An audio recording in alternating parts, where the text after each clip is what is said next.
Good day. Welcome to Lesson 5 of Fundamentals of Freedom, Processing Knowledge.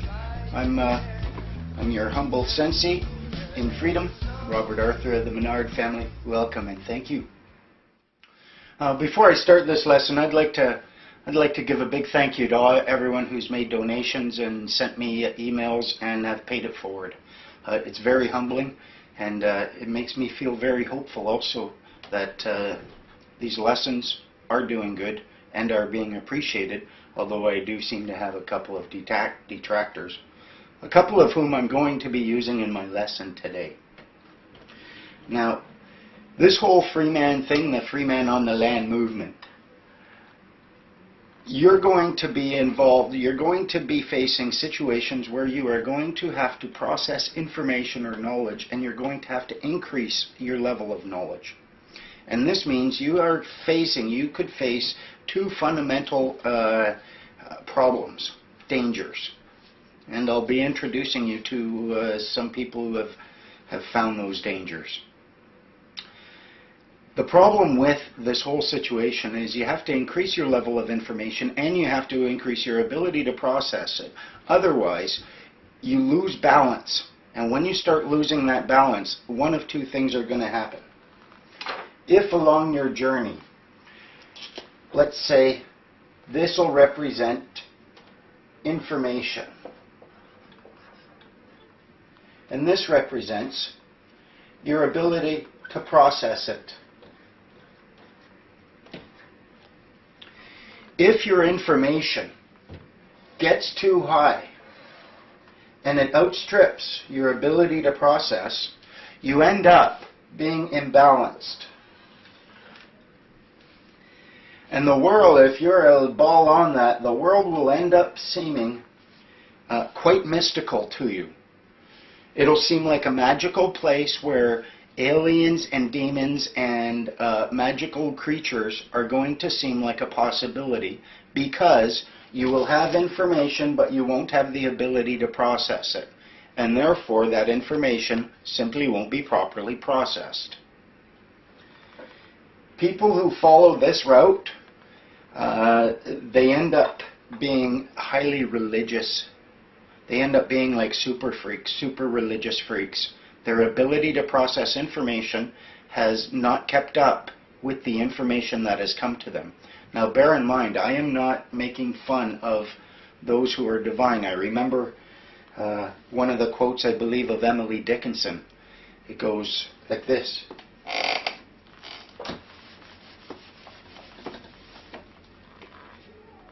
Much madness is divinest sense to a discerning eye.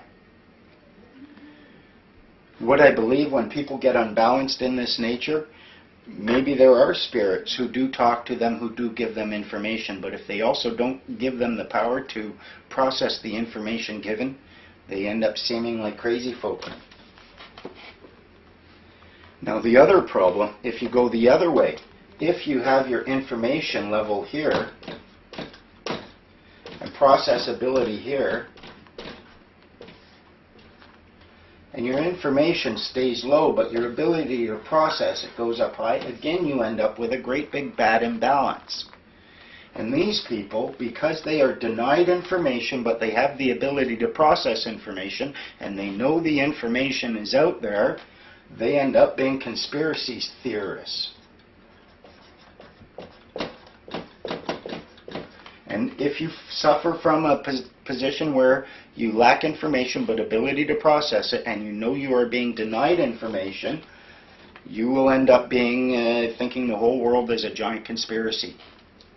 The trick, of course, is to increase both, and do it so that you don't lose balance, so that you do increase your ability to, you increase your knowledge as you increase your ability to process that knowledge. If you fail to do this, you're going to end up falling into the conspiracy trap or the holy roller trap. But either way, you're not going to find the peace and abundance and balance that you really want. And I think the balance is where the peace and abundance comes from. The whole free man movement, it's not about the world being a conspiracy. We know there's greedy people out there who want stuff they shouldn't have. We know they use deception. But that doesn't mean the whole world is a conspiracy and there's aliens. We know and believe that there's some form of higher place, that there is a spiritual connection between us. But that doesn't mean that people who don't read the same Bible as you are evil.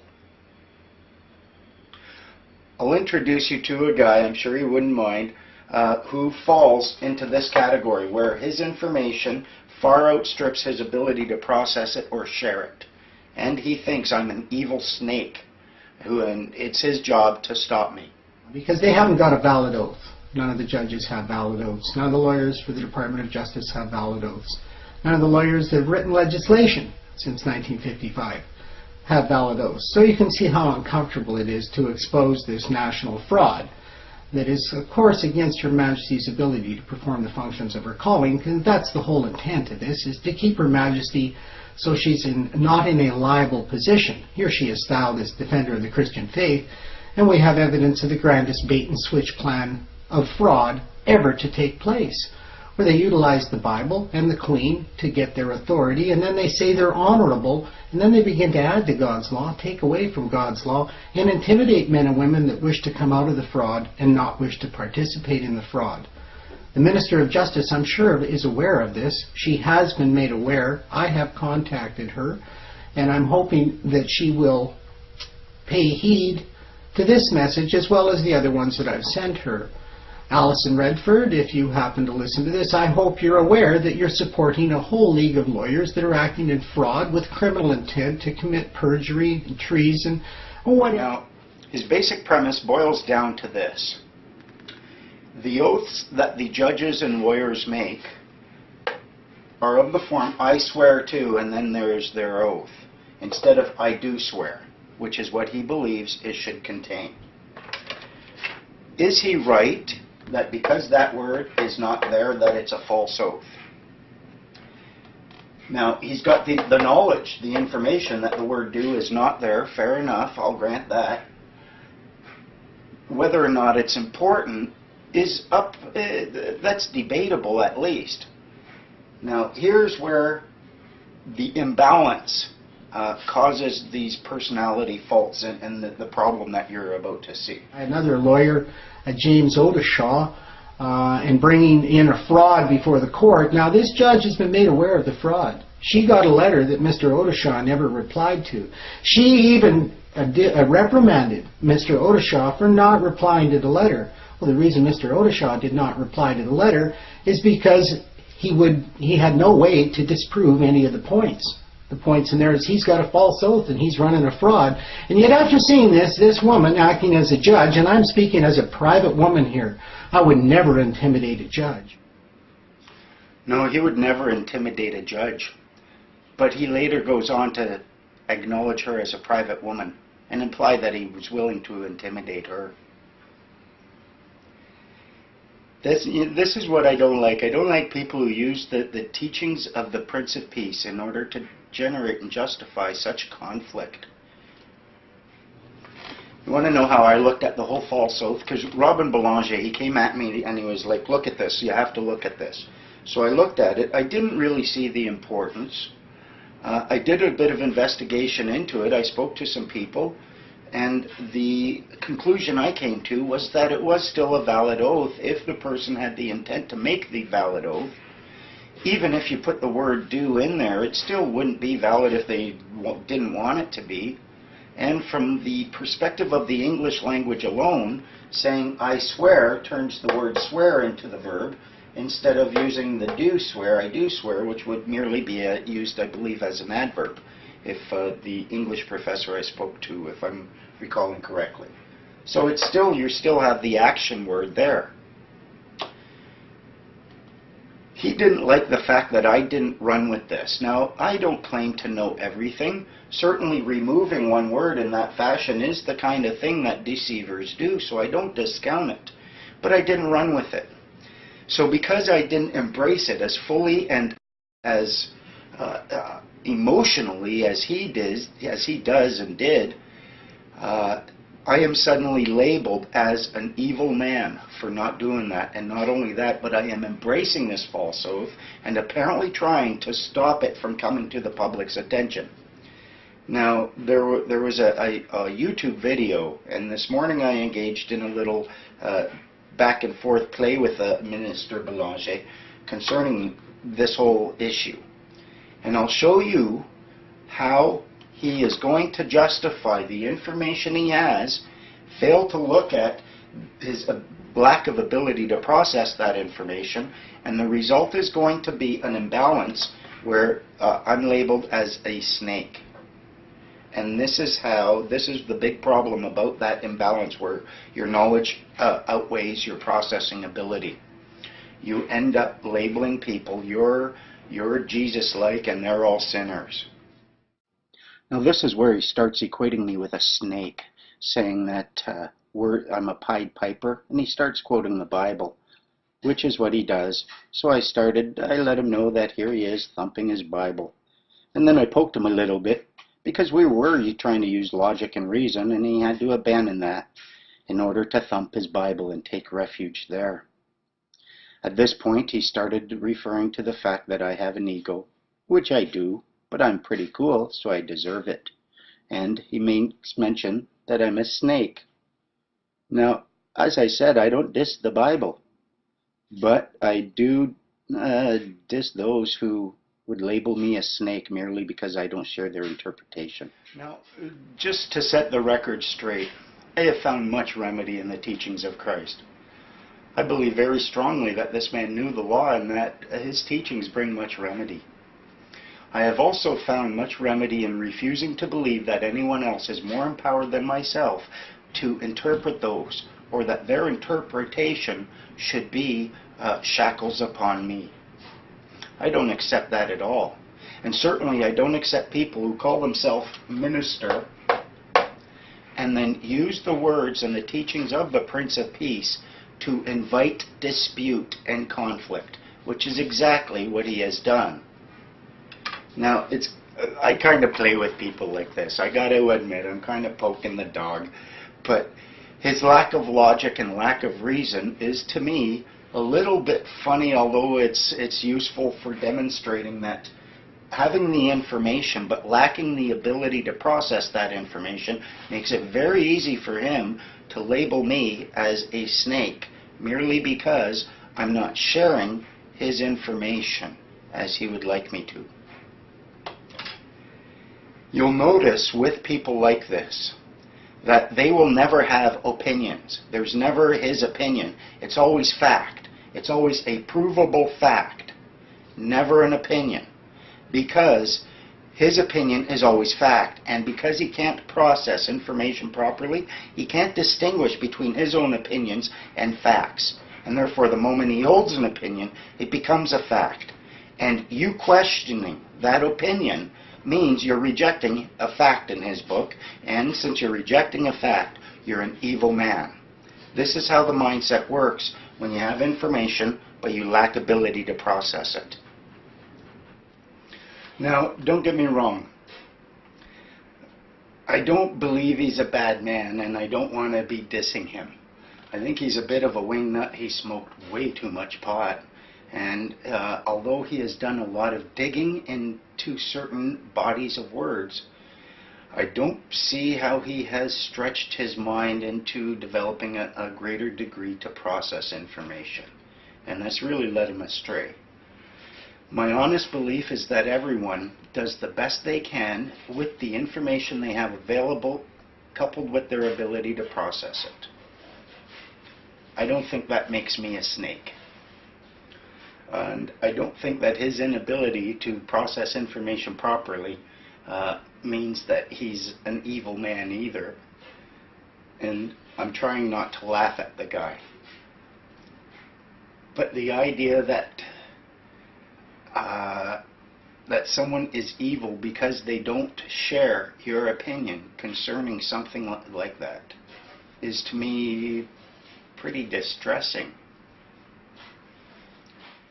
Now, the other problem comes, as I said earlier, when people have people have a little bit of information, but not enough to keep up with their ability to process information.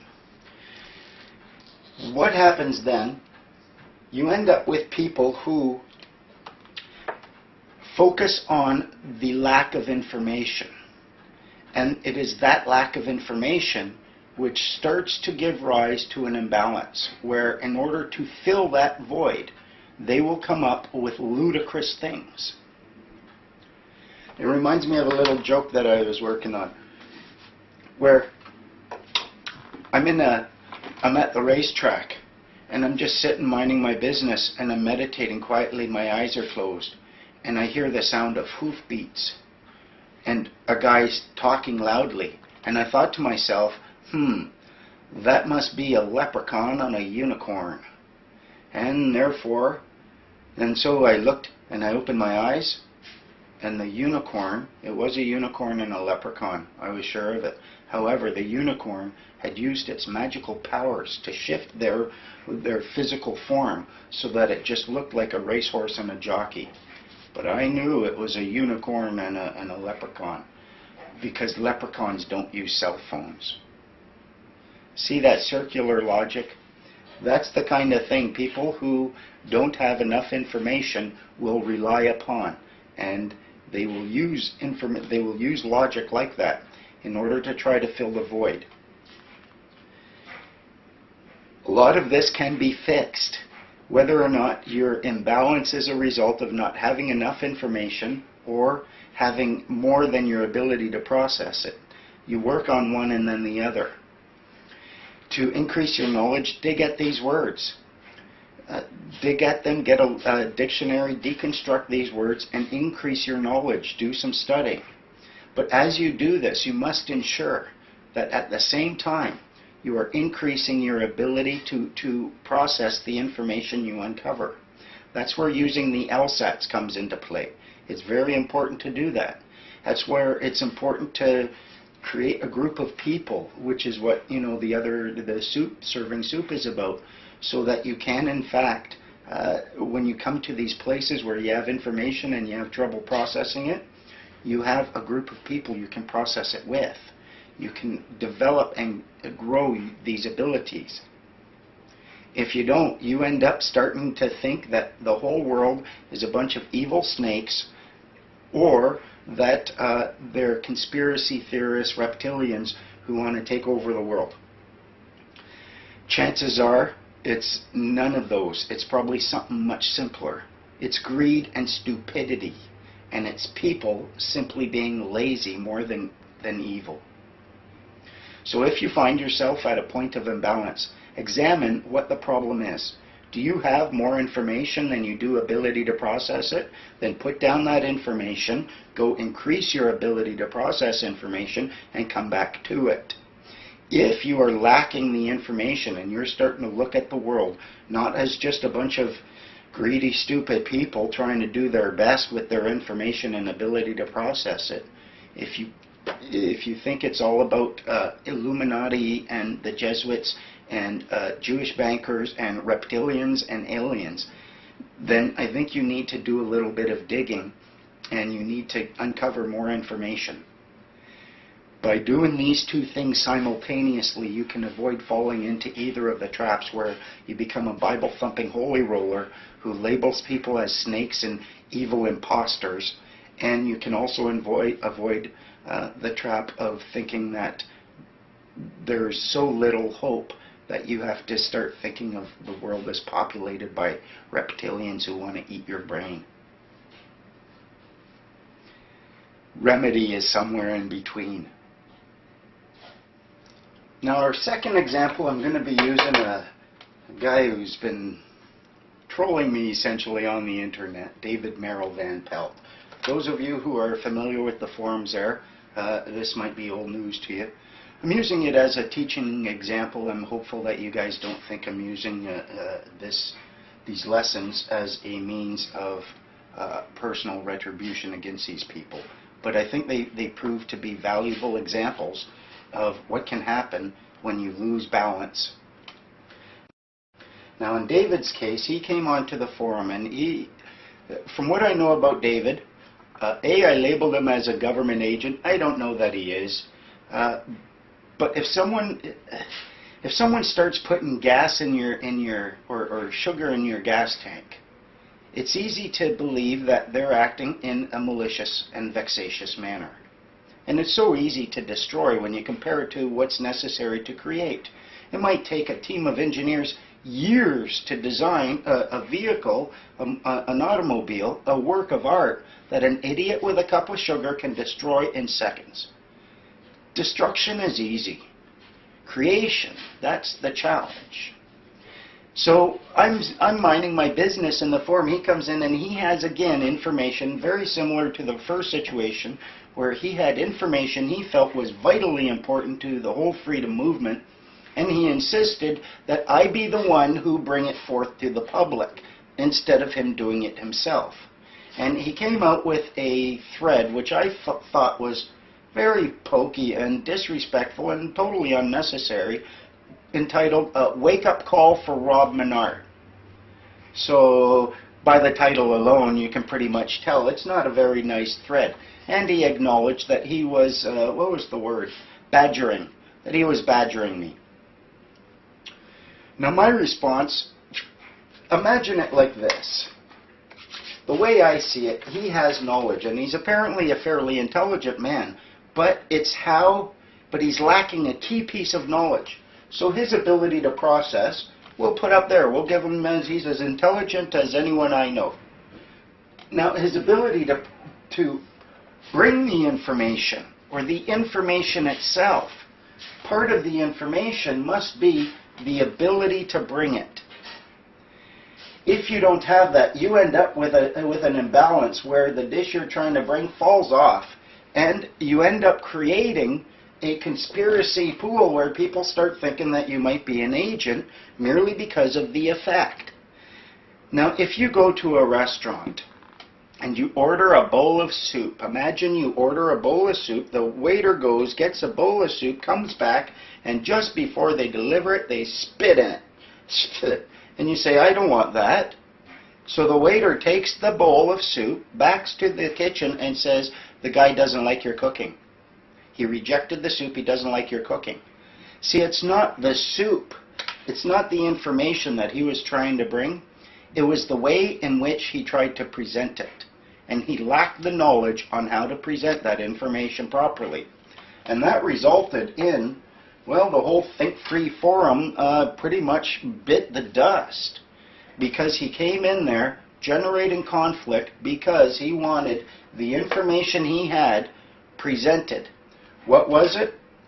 It goes back to something that he read years ago, stuff that was written 100 years ago by dead people. And my basic position is, if the words of dead people written 100 years ago have such force, imagine what yours must have. But people who study the words of old and find power teaching those words of old don't like it when I teach you that your words are just as powerful. Okay, so now for a few lessons. One,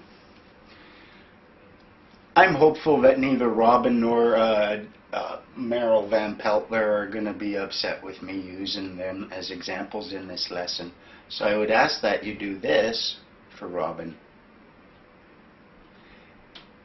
Pray that he finds some balance, that he develops a better ability to process knowledge, and learn to distinguish between things which are merely his opinions and outright facts. Pray for him. He needs it. And for David, well, send him some love and maybe some positive intentions that he might be able to develop an ability to actually serve his knowledge without spitting all over the people he intends to serve it to.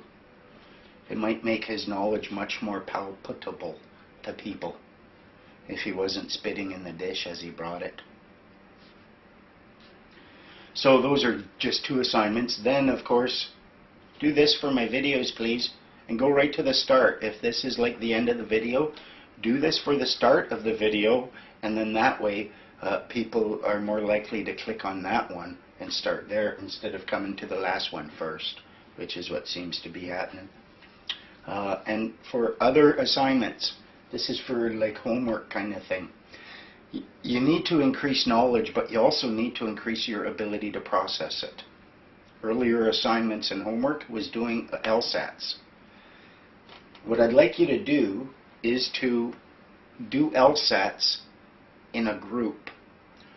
A group of 3 people, 2 or 3 people, I guess. You use the tools of the internet available to you, but do some LSATs so that you can increase your ability to process information. And it's not just you doing it, you're going to do it with a group so that you can process information as a group as well. And then what I would like you to do is learn to increase your knowledge by doing legal research or any sort of reading along that lines. I liken it very much to being a scuba diver who has to go down, dig down, and come up with some pearls. Sometimes you come up with petrified whale shit, and it's hard to tell when you're down there. So what I'd like you to do is increase your knowledge of any new subject. Pick a subject of which you have no previous knowledge and increase that knowledge in 1 hour. Just spend 1 hour, increase your knowledge on any subject, provided it's a subject that you have no previous knowledge. It could be a foreign language, anything really. You get to choose your assignments in this case. So that's what your assignments are. LSATs together to learn to process information better and within a group, and 1 hour on a new topic of subject, a new subject of which you had no previous understanding or knowledge, and increase your knowledge. Just spend an hour. It's 1 little hour. And finally, feel free to donate if you're appreciating these lessons, and I certainly appreciate all the people who have donated already. Someone donated $6, almost made me cry. Really touched me. Learn to process information as a group, in a group setting, and learn that new topics should not generate fear, and don't be intimidated by new topics. That's the function of these 2 assignments. Hopefully you guys who are out there, what I'd like to do, and I'd need your permission to do this, the people who have donated, I have your emails. What I'd like to do is put you all in the loop and send everyone's emails to each other so that you can communicate with each other.